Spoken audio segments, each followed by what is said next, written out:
Now, we must not forget dementia. Okay, some of you understood what I was talking about. We must not forget dementia. Okay, I can hear one person, they've understood.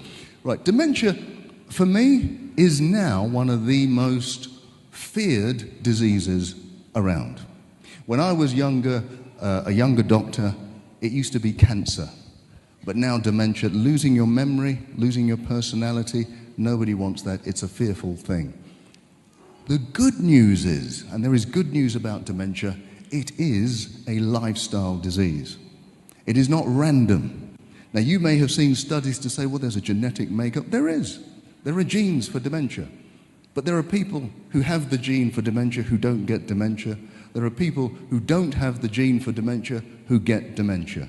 The biggest factors are lifestyle factors. So, for example, you will know that if you have high blood pressure, that's a risk for dementia. If you're obese, if you're diabetic, and the biggest risk is long periods of stress in your adult life. If you do not know how to manage stress in your adult life, that is the biggest risk factor for dementia. So we're going to need to know how to manage the stress. We're also going to have to change our lives, so make sure we have the right diet. There's been lots of studies done. On this continent, actually, there's been a Nigerian study which showed that the more berries you have in your diet, the less likely you are to have Alzheimer's. It's even more significant than that.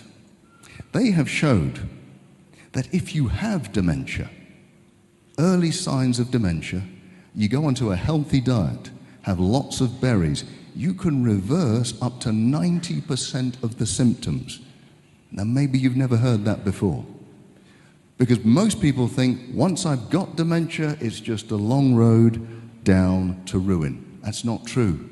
If you are diagnosed and you change your lifestyle, you can reverse up to 90% of the symptoms of dementia.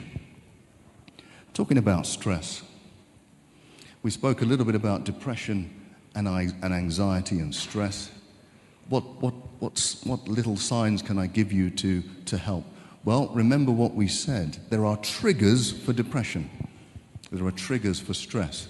And the big ones are debt, divorce, disease, and death.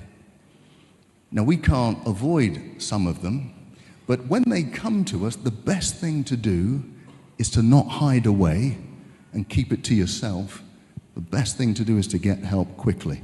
The quicker we get help, the quicker we understand that we're not alone, that other people are going through exactly the same thing, the quicker we can cure ourselves or head off depression. What else do we need to do? If you're depressed, you might find it difficult, but one of the ways to break that cycle of depression is to get into some physical activity, whether it's going for a walk, a run, a swim, whatever. Maybe you need somebody to encourage you to do it, but it will break that cycle of depression quicker than just about anything. The next thing you can do is do something, even if it's small, for somebody else. That sounds strange. You're depressed. Why am I going to do something for somebody else? Well, we have shown through scientific endeavor that by doing even a small thing for someone else, it takes your mind off of yourself. And that can break that cycle of that spiral of self-thought. So the more you can do for somebody else, even if you don't feel like it, think of it as if you're doing something for yourself when you're doing something for somebody else. Being kind to somebody else is actually being kind to yourself. What else? I mean, we have to know how to heal from depression, and we've talked about it a lot. Forgiveness.